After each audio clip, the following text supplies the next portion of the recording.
सरिता और आनंद एक छोटे से परिवार में रितु और रानी नाम की दो बेटियां और राहुल नाम के एक बेटे के साथ खुशी से रहते थे। उनके पास थोड़ा सा जमीन था जिसमें वो सब्जी उगाकर उसे बेचते थे और गाय का दूध बेचकर जो पैसा मिलता था उसमें ही दोनों खुशी से अपना घर अपना जीवन बिताते थे। ऐसे ही एक दिन आनंद बाजार से सब्जी बेचकर घर लौट रहा था। तभी उसे डोली में बैठी एक दुल्हन दिखती है जो बहुत ही रो रही थी। उसे देखकर आनंद का मन बहुत उदास हो जाता है। वो घर आकर भी उदास ही रहता है। तब उसकी पत्नी बोलती है, क्या हुआ जी, आज आप इतने उदास क्यों हैं? सब्जी का दाम ठीक नहीं मिला है क्या? नहीं, ऐसा बात नहीं है, दाम तो ठीक ही मिला है, पर आज मैंने रास्ते में एक डोली जाते हुए देखा है। जाने किसकी बेटी विदा होकर ससुराल जा रही थी और डोली में बैठी वो बेटी बहुत रो रही थी। ये तो जमाने की रीत है, इसमें उदास होने वाली कौन सी बात है जी?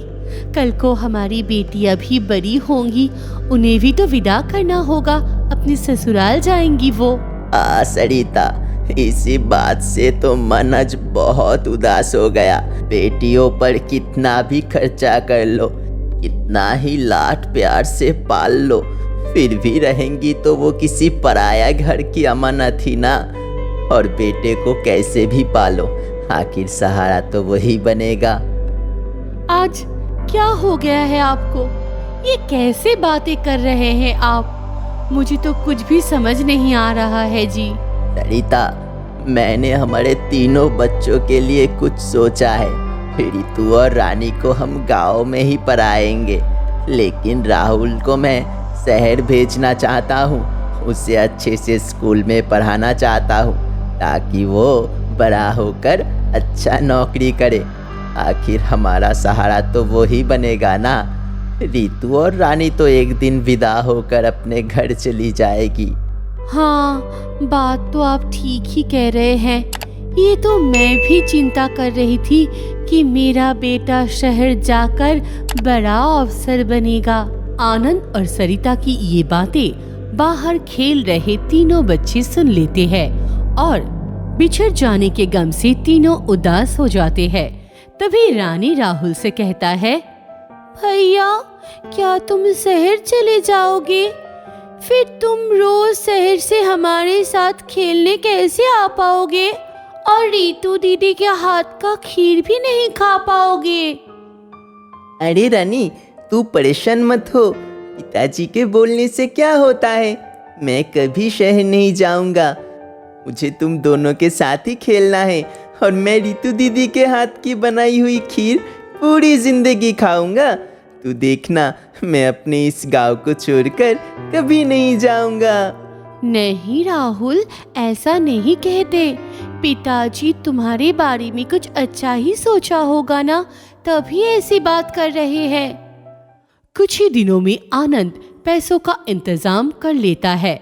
राहुल का एडमिशन शहर के एक अच्छे से स्कूल में कर देता है। अब राहुल शहर में और उनकी दोनों बहन गांव में रहने लगते हैं। राहुल को अपनी बहन और गांव की बहुत याद आती है।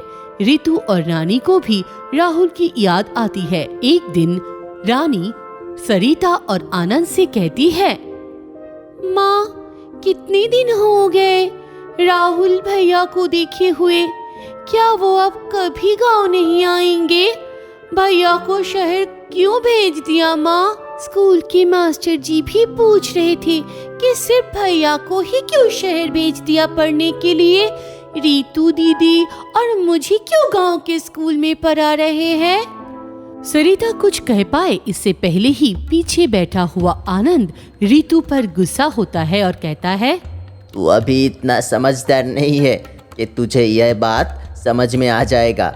चुपचाप खाना खा और जाकर देख के आ, गाय ने अपना भूसा खा लिया, पूरा खा लिया तो और डाल देना। पिताजी, हमें अपनी भाई की याद आ रही है, उसकी चिंता हो रही है, इसीलिए रानी ने ऐसा कहा।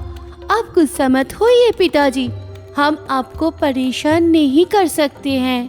धीरे धीरे राहुल को शहर और हॉस्टल का जिंदगी अच्छी लगने लगा था। अब त्योहारों के दिन में भी वो अपने गांव में नहीं आना चाहता था। पढ़ाई का बहाना करके वो हमेशा घर आने की बात टालते रहता था। और इधर रितु और रानी दोनों गांव में ही पढ़ लिख रहे थे, अच्छे नंबर ला रहे थे और पिताजी का ढेर सारा सेवा भी कर रहे थे।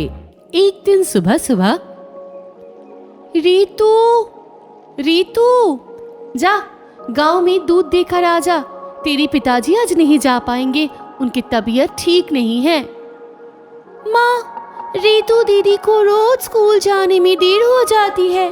पहले इतने सारे काम करती है दीदी, और अब ये काम भी करेगी तो स्कूल कब जाएगी?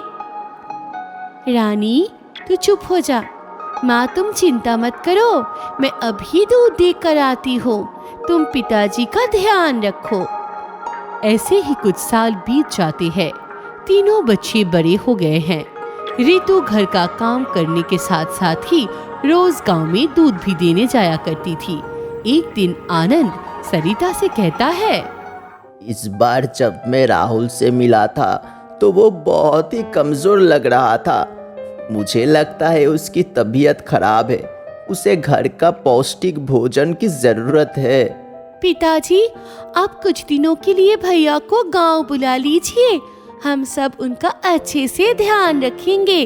आनंद को अपनी बड़ी बेटी रितु की बात ठीक लगती है और वो दूसरे दिन ही राहुल को गांव लेकर चला आता है।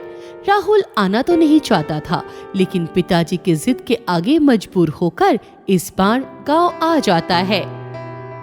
माँ देखो, राहुल भैया आ गए हैं। रितु दीदी जल्दी आओ, पिताजी राहुल भैया को शहर से वापस ले आए हैं। सरिता और रितु रानी की आवाज सुनकर जल्दी से घर के बाहर आ जाते हैं और राहुल को गले लगाकर खूब प्यार करते हैं। सब लोग मिलकर राहुल को खूब अच्छे से ध्यान रखते हैं। राहुल के आ जाने से सब लोग बहुत खुश होते हैं, लेकिन राहुल वो मन ही मन उदास रहता है। कहानी की आगे क्या होता है जानने के लिए जुड़े रहे हमारे साथ।